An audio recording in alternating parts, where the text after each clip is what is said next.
Bismillahirrahmanirrahim. Assalamualaikum warahmatullahi wabarakatuh. Ketika datang bulan suci Ramadan, Nabi Shallallahu Alaihi Wasallam berkhutbah kepada para sahabat. Kata Nabi, Ja'akum Ramadan, syahrun mubarak, tuftahu fihi abwabul jannah, wa tughlaq fihi abwabul jahim, wa fihi laylatun khairum min alfi syahr. Man hurima khairaha faqad hurim. Kata Nabi, telah datang kepada kalian Ramadan, bulan yang penuh dengan keberkahan.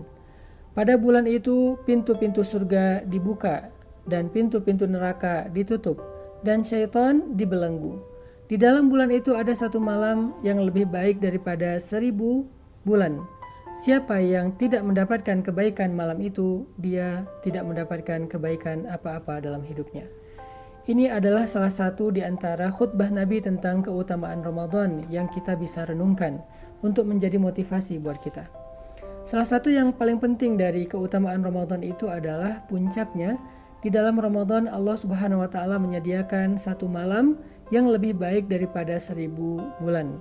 Yang kalau kita beribadah di malam itu dengan satu jenis ibadah, itu lebih baik nilainya di mata Allah daripada kita beribadah dengan ibadah yang sama selama 80 tahun lebih. Kemudian Allah juga Subhanahu wa Ta'ala mengatakan Ramadan itu syahrun unzila fihil Qur'an. Syahrul Ramadan alladzi unzila fihil Qur'an. Bulan Ramadan, bulan yang Allah pilih. Allah memilih di antara 12 bulan dalam satu tahun Hijriah, yaitu Ramadan, untuk Allah turunkan di dalamnya Al-Quran. Sebagaimana Allah memilih Jibril di antara banyak malaikat, kemudian Allah memilih Rasulullah SAW di antara banyak nabi, maka begitulah Allah memilih Ramadan di antara banyak bulan. Sehingga di sini menunjukkan betapa mulianya Ramadan, sebagaimana mulianya Jibril di antara malaikat.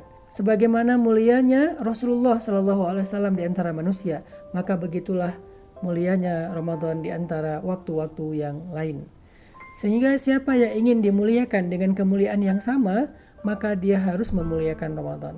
Siapa yang ingin diangkat derajatnya, ditinggikan derajatnya seperti Allah meninggikan derajat Jibril, Rasulullah, Ramadan, maka jadikan Ramadan itu sebagai bulan untuk memperbanyak amal soleh. Karena satu-satunya cara kita memuliakan Ramadan adalah dengan beramal soleh. Dan ketika Allah memilih Ramadan sebagai bulan Al-Quran, itu juga berarti kita dianjurkan untuk banyak membaca dan mengkhatamkan Al-Quran di bulan Ramadan. Nabi setiap Ramadan mengkhatamkan Al-Quran dengan pemaknaannya, dengan tadaburnya, bukan hanya tilawahnya. Bahkan Nabi suka sekali membaca Al-Quran di dalam salat tarawihnya dengan bacaan yang panjang. Satu rakaat beliau membaca satu surat Al-Baqarah, satu rakaat berikutnya beliau membaca satu surat Ali Imran. Bahkan kadang beliau pernah membaca Al-Baqarah, Ali Imran, An-Nisa, Al-Ma'idah, Al-An'am hanya dengan satu rakaat saja. Ini menunjukkan betapa semangat Nabi SAW untuk lebih banyak membaca Al-Quran di bulan Ramadan itu luar biasa. Kemudian Ramadan juga disebut sebagai Syahrut Taubah, bulan diampuni dosa.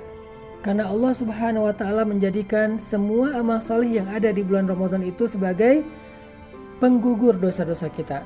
Man shoma Ramadan imanan wahtisaban ghufira lahu ma taqaddama min dzambi. Siapa yang berpuasa di bulan Ramadan dalam keadaan beriman dan ikhlas, Allah hapuskan dosa-dosanya yang telah lalu. Man qama Ramadan imanan wahtisaban ghufira lahu ma taqaddama min dzambi. Siapa yang sholat tarawih di malam-malam Ramadan dalam keadaan beriman dan sungguh-sungguh, maka diampuni dosa-dosanya yang telah lalu. Begitu juga dengan membaca Al-Quran, memberikan makanan bagi orang yang berbuka, i'tikaf, Lailatul Qadar, sedekah, dan seterusnya. Semua kebaikan yang dilakukan di bulan Ramadan adalah maghfirah dan taubah di sisi Allah Subhanahu wa Ta'ala. Kalau kita tidak bisa bertaubat di bulan Ramadan atas kebiasaan-kebiasaan buruk kita sebelum ini, maka akan sangat sulit bagi kita untuk bertaubat di bulan-bulan yang lain. Karena biasanya bulan Ramadan itu mood kita lagi bagus. Di bulan Ramadan itu iman kita lagi bertambah. Sehingga kalau di bulan Ramadan kita tidak mampu bertaubat, rasa-rasanya berat bagi kita bertaubat di bulan yang lain. Jadikan Ramadan sebagai bulan pengakuan dosa. bulan meminta ampun, dan bulan untuk berjanji tidak lagi mengulangi kesalahan yang sama di hadapan Allah Subhanahu wa taala. Itulah di antara fadail, keutamaan-keutamaan Ramadan. Semoga kita bisa memaksimalkan kebaikan-kebaikan yang Allah sediakan di bulan yang berkah ini. Barakallahu fikum.